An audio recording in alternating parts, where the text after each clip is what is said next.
What is going on, everybody? It is Treeb from Treeb Talks here. And today we are going to be talking about one of my favorite shows in the world, and it resides right here on YouTube. We are talking about Kill Tony. And like a lot of people, I found Kill Tony basically in the last year, and I cannot get enough of it. It's kind of helped me harvest a love for stand-up comedy. It's kind of introduced me to some stand-up comics who I think otherwise I would not have gotten to know if it wasn't for the Kill Tony machine. Not only the people that get up and do their minutes, but some of the guests like Sam Talent. I mean, Adam Ray, obviously, who is also Dr. Phil, did a great Joe Biden. I mean, he's a great stand-up comic, and it has done a lot to really bring out my love for stand-up comedy. But one of the biggest staples of Kill Tony are the regulars on the show. Now, Tony has not had, the best slate of regulars on Kill Tony in his lifetime hosting the show. As of right now, in my opinion, there are 6 regulars on Kill Tony.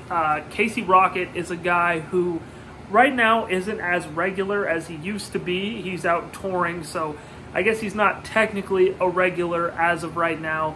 But in my opinion, I'm still going to count him as a regular for the sake of this list.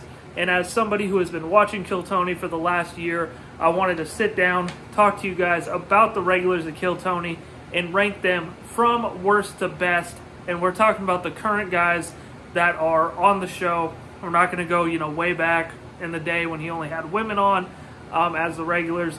Or we're not going to talk about David Lucas. And if you want my opinion on David Lucas too, I don't really think David Lucas is that funny. If I'm telling you the truth, I don't think his roasts are that good, per se. I don't think he's that funny. But, I know a lot of people kind of are David Lucas stans, and I think right now he would be kind of welcome in this mix of regulars, because I think we are kind of in a dry spell of regulars right now, and we will kind of dive into that as this list goes forward. So starting off this list of ranking the Kill Tony regulars, at number 6, I have Drew Nickens. And, I get it. Right, Drew Nickens was a guy who, when he first came on, he made history, had, I think, 6 or 7 appearances in that one night following his set. He had a great interview with Tony. He had waited 10 months to get on, so he had a great story, and it really should have stopped there, and he should not have become a regular. But I get that, you're clinging on to this story, you're clinging on to this narrative, and you want to build Drew up to become a real, elite stand-up comedian. And, that's really kind of what all these guys are, is, developing their craft to become better stand-up comedians. And that's what Noodle thinks as well. Of course, our esteemed co-host, Noodle the Cat, is back. But Drew, if you look back at his first set that he did when he made those 6 appearances, his first set, not that good. not good at all, really. But again, gave a great interview, was able to come back, and then as he kind of did 6 or 7 more sets, they got better and better, and it seemed like he kind of blew all of his content during that episode, because, the more sets that he's done, I think he's done 2 or 3 now on the most recent Kill Tonys, and none of them have been good. His last one on the Sam Talent episode with Ari Matty, his Red Bull joke, I mean, you could see that punchline coming a mile away, and now his interviews aren't even that good. I mean, he has a lot of energy, and, that's good for stand-up comedy, but his material has yet to materialize as a regular. If his shtick is just having a lot of energy, and his shtick is, I'm the energy drink guy, I think he needs to have some sort of gimmick or something that is not energy drinks or just being the, hopping around, I've never had a girlfriend, or I don't go on dates kind of thing. I don't have girls in my DMs. For how savage the show is, and I think, if I recall right, Drew didn't really want to talk about his brain injury that much.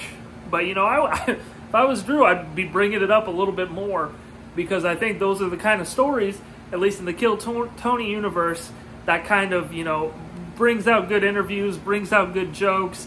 If you're bringing up Red Bull and eating Taco Bell in your car with a girl, that's surface level stuff. It's not really great content, and I have really I haven't laughed at a whole lot of Drew Nickens, if any Drew Nickens, since he became a regular. And, I laughed a little bit during the first time that he showed up, and I think a lot of that was because of him showing up 6 or 7 different times, and that was funny, seeing his goofy face appear that many different times. Coming in at number 5 for me is Cam Patterson. Now, I think some people will disagree with this, and I think some people will say that Cam Patterson is probably one of the best, should be in the top 2, top 3 of the Kill Tony regulars, and I think Tony Hinchcliffe would say that by how much he rides this guy's dick every time he comes onto the stage. Oh man, he's done it again. He says that every single time Cam Patterson does his set. But, going back to Drew Nickens, how I think Drew Nickens kind of needs a shtick, I think Cam Patterson's shtick has kind of wore off, calling, the females in the crowd a bitch, saying the N-word all the time. Like, I get it. It's funny. His delivery is funny, so it's never not going to be not really funny, but it's going to be overplayed, and it is overplayed for me. And, even like his stand-up on the spot episode wasn't that great. His improv there wasn't the best. And, I wouldn't say he's regressing right now as a comedian, but I think he's plateauing. But he's a guy that I think is going on tour. He's going and he's hitting the road, so he's gathering these longer sets. He's gathering, more material, probably doing these longer sets in these different cities. And, he's probably becoming more of a polished comedian with longer sets, so he can, maybe break out of the Kill Tony bubble, do a special at some point, and, really become, a guy that's not just known for Kill Tony. And he could probably do that. He's a marketable young man. He's a guy that, I think Netflix would love to have, or Hulu with all their new comedy, the comedy stuff that they're trying to do, or even just producing his own thing on YouTube. I mean, Cam Patterson is a guy that I think has just scratched the surface on what he can do, and I think right now he's kind of hit the ceiling with what he can do on Kill Tony, because all he's doing right now is going and doing these shows, and if he goes to a small town, he says, "There's nothing to do, I wanted to kill myself." And if he goes to a big city, it's like, "I loved it there, there's so many white women," yada, yada, yada. That's kind of his whole thing. So, I love Cam Patterson as a comic, but I think right now there are just some comedians doing it better on Kill Tony, especially, the top 3, who we'll dive into a little bit. At number 4, and I know I'm going to get some hate for this, and hopefully the Kill Tony Reddit doesn't find it, but I got Hans Kim, and just stop it right now. I know I shouldn't probably have Hans Kim over Cam Patterson, and that's fine, but look at Hans Kim's last Kill Tony set. It was funny, right? It was funny. Hans Kim has made me laugh. I will never get the the unwavering hate that Hans Kim gets, and I like his deadpan delivery. I like his style of comedy. I like him a lot. I think he reminds me a lot of my brother, and I think Hans Kim also has Asperger's, so I think that kind of makes sense. That checks out, so I could kind of relate to Hans Kim a little bit more than I think a regular person would watching that kind of comedy. But his last set was funny, and I think now that he's not, opening the show every time, he has time to kind of go around and do shows and kind of produce better minutes. I think he's gotten better, and he has, delivered better minutes. And I mean, you look at the New Year's Eve show, the show they did at the Forum. I mean, the last minute he just did. He has been getting better as a comedian, and you have to admit that, at least in my opinion.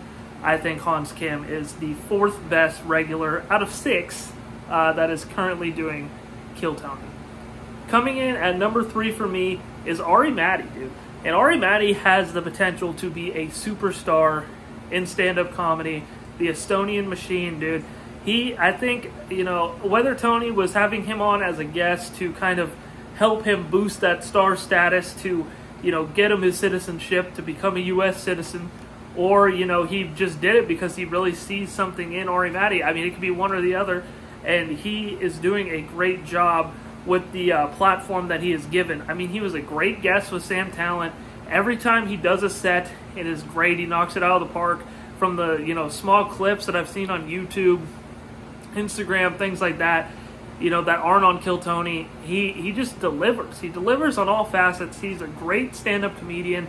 I hope he does not go back to Estonia, because that'll be a big loss for the United States of America, because he's a guy that is going to make it big in the comedy world. Sam Talent was on Joe Rogan's podcast, and he said that he can do stand-up in like 3 different languages. Like, this is a guy who is very, very talented, and I know I'm giving you like a lot of Chris Collinsworth here. I think that's the 3rd time I said this is a guy when referring to Ari Matty, but I really, really like his style.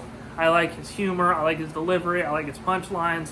I like everything about Ari Matty, and I'm excited to see what the future holds for him, and hopefully, he stays in the United States of America. Coming in at number 2 for me, I have the Big Red Machine, William Montgomery. William Montgomery is a guy, I said it again, is a guy that has grown on me while watching Kill Tony. I did not like him at first. I thought he was kind of just acting all aggressive, I didn't like his style, but the more and more I've watched him, the more and more he grew on me, and I think that's the case with a lot of people when it comes to William Montgomery. His banter with Red Band's hilarious. He's done it longer than anybody else. I mean, you have to respect just the lane that William Montgomery has carved himself within the Kill Tony universe, within stand-up comedy. I mean, his jokes sometimes are like so well crafted that it goes over people's heads. I don't think there's a better interview in the world of Kill Tony than William Montgomery. He is the best interview from all the regulars. He delivers on that aspect every time, whether he's making fun of Red Band or going over what kind of tragedy is going on in his life, or the skin cancer, whatever it is. William Montgomery delivers on it every single time, and is a guy that, again, should be have his own stand-up special. He should be doing sold out, and he does. I know he works with Tony and Red Band and stuff, so he definitely does a little bit of some theater work and things like that. But big things should happen for William Montgomery, because I'm a big fan of his, and I would like to see what a longer set from him looks like. Does he still bring out the note card? Does he still read off of it? Like, what does a longer William Montgomery set look like? And is it the same? I would like to see that, but he has made my Kill Tony watching experience very, very enjoyable. And coming in at number 1, my favorite Kill Tony regular, and it's a guy that is just not on our screens as much anymore, Casey Rocket. Casey Rocket is the kind of comedy that I love. Just the riffing, just the randomness, just the off-the-wall crazy stuff. Like, he's not everybody's cup of tea. A lot of people don't like him. But I adore Casey Rocket. I mean, some of my favorite jokes from him, when he goes, "If you don't want me to take so many pills, why'd you make them so small?" Like, he is just, he's a character, and it's like, how does he come up with all this funny shit just off the top of his head? And some people mistake it for he's just rambling and saying shit, but it's like, do you know how much control you have to have over your craft and over your comedy and just overall over yourself to say these off-the-wall shit and make people laugh and just do it time and time again? And you have to at least, he has to have some sort of writing process. Like, this can't just be, constant off-the-dome riffing, whether he just comes up with concepts and just builds off of that. Whatever it is. Casey Rocket is an anomaly. There's not a lot of people in the stand-up comedy world that are doing what Casey Rocket is doing. He's unique. He's different. He has a style of comedy that not a lot of people could perfect and not a lot of people could do. And that's why he is my favorite Kill Tony regular. And I understand some people, not their cup of tea. I think collectively, like Drew Nickens, Hans Kim, I think those are guys that people just undoubtedly don't like and know that they're not great stand-up comedians. I think Casey Rocket is a little bit, on that spectrum where, some people love him, some people hate him, and I just remember a time when men were men. Thank you guys so much for watching this episode of Treeb Talks. If you liked it, make sure you hit that subscribe button. Subscribe to my brother's YouTube channel, Trey is Raw. We got another Raw interview coming out this week, this Friday at 6 p.m. with one of my favorite people in the entire world. And it'll be a great, great podcast. Thank you guys so much for tuning in. I hope you have a great rest of your day.